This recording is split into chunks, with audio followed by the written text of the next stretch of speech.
Namaste. So welcome to the 11th episode of the Bhagavad Gita study. This episode starts with the third chapter of Bhagavad Gita. The name of the third chapter is Karma Yoga. So action. In Brahma Samhita, Brahmaji starts his prayers by saying Ishwaraha Parama Krishna Satchit Ananda Vigraha Anadir Adir Govinda Sarva Karana Karanam. So he says that Krishna is Sarva Karana Karanam. He is the cause of all causes. But then 1 minute. If he is the cause of all causes in this world, then there is also corruption in this world, there is terrorism in the world, there are rapes happening, crime, dacoity, so many things are happening in this world. So is he also the cause of all these? So the answer is yes, he is the cause of everything. Then 1 minute, what kind of a God is this? Is he cruel? And if he is not cruel, maybe he is weak because he is not able to take care of all these things. So here we enter into a dilemma. And how are we supposed to act? What should be the course of action? So let us understand the dynamics of action. And that is what this chapter, Karma Yoga, the third chapter, speaks all about. So for any action to happen, there are three things required. The first thing is our own body, that is Prakriti. This body is nothing but Prakriti, which is made up of 24 elements. And then only body is not enough. We need to have a soul inside it who actually desires. And when there is a desire, then this body fulfills that desire. So this body is like the medium to fulfill the desires. But again, that is still incomplete unless there is an approver, and that is God. So the Lord, he approves the desire of the soul, and the body, the nature, Prakriti, fulfills that desire. So here, that same question comes. How and why does the Lord approve? And if the Lord is approving corruption, dacoity, rapes, terrorism, what kind of God is he? How is it justified?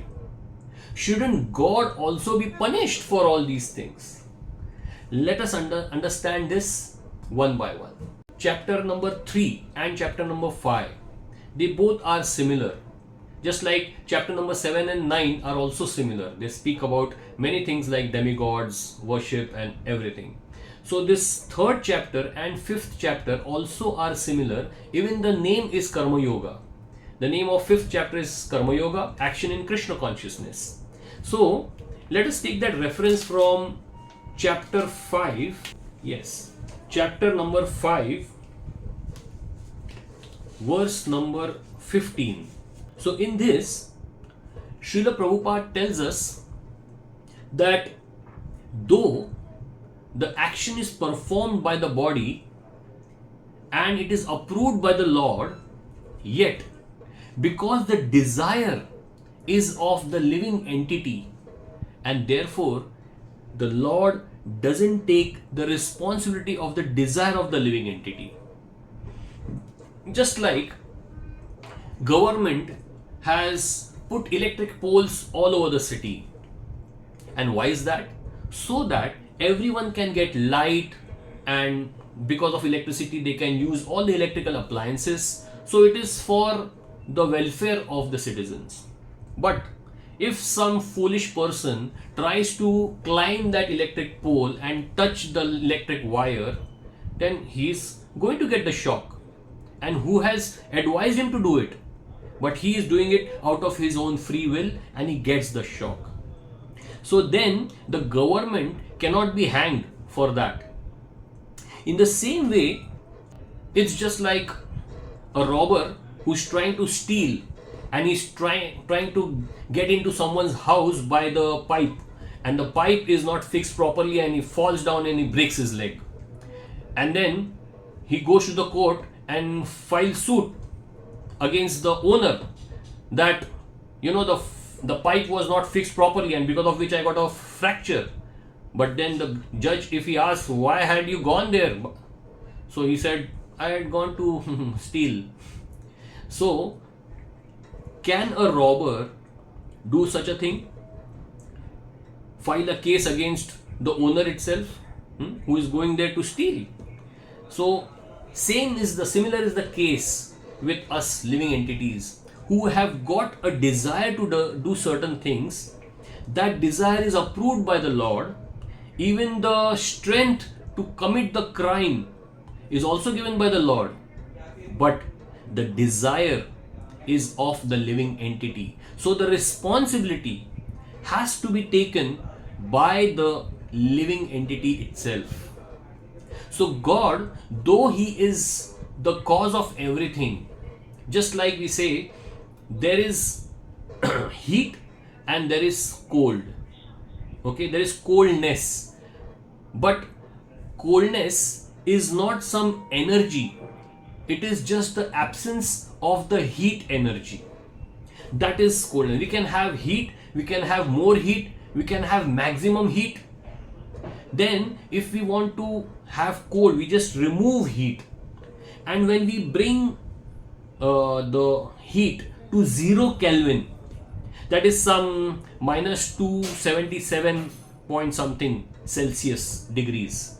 So when the heat is brought to that point, then further you cannot go below that.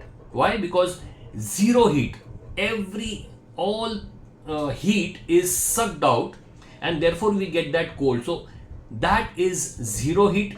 There is no existence of coldness independently.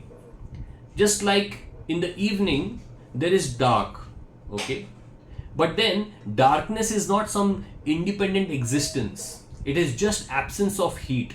Just like coldness is absence of heat, darkness is absence of light. So in the same way, when we say there is injustice, injustice doesn't have an independent existence. It is just absence of justice. And the embodiment of all justice is Krishna.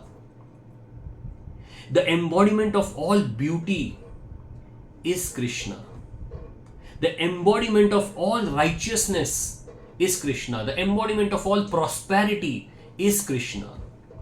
So if, just like shadow is that part where the light of sun doesn't reach, in the same way, injustice is that part of the society where God consciousness has not reached.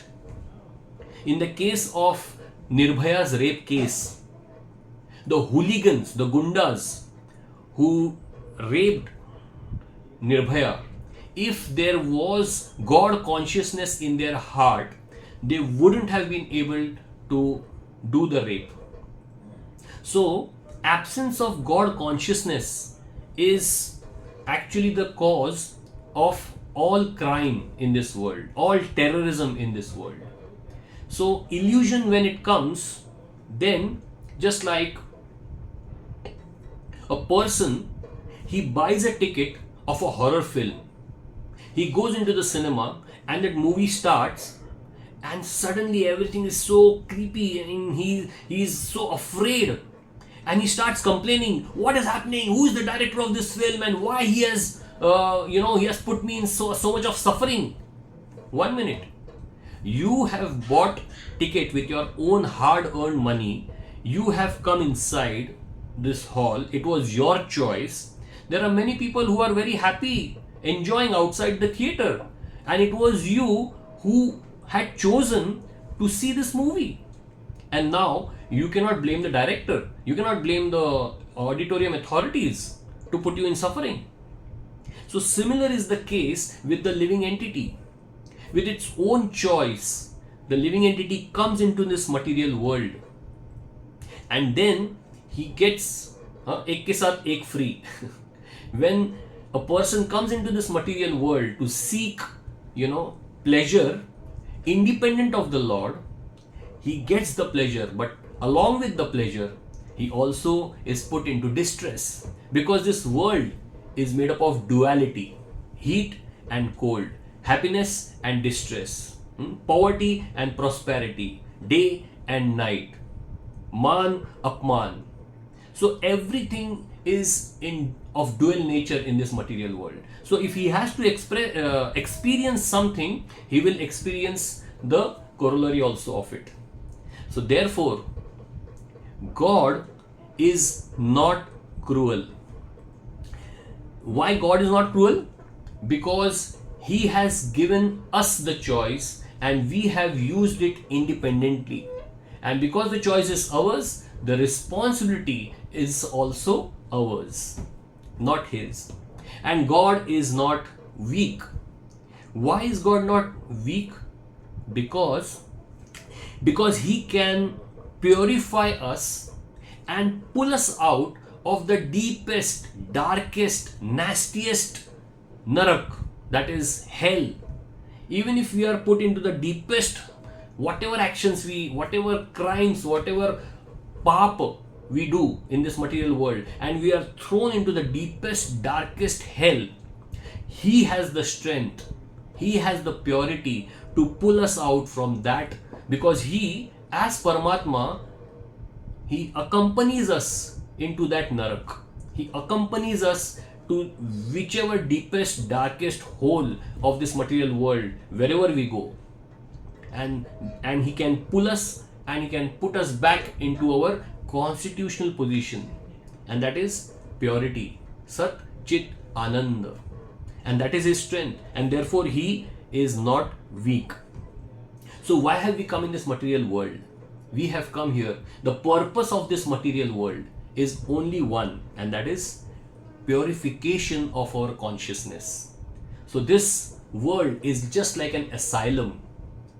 Just like when a person goes to a hospital, he may see one person is sneezing, someone is coughing, someone is vomiting. We say, what a nasty place this is. I don't want to stay here. Yeah. But then, why was this place made at the first place?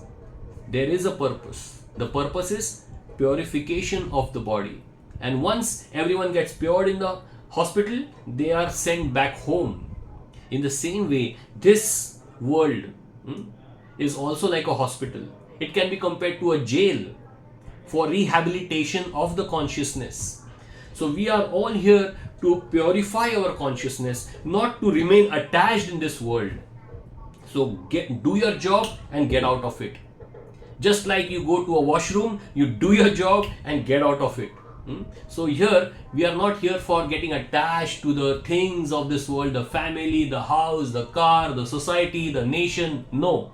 Do your job, get out of it. Hare Krishna.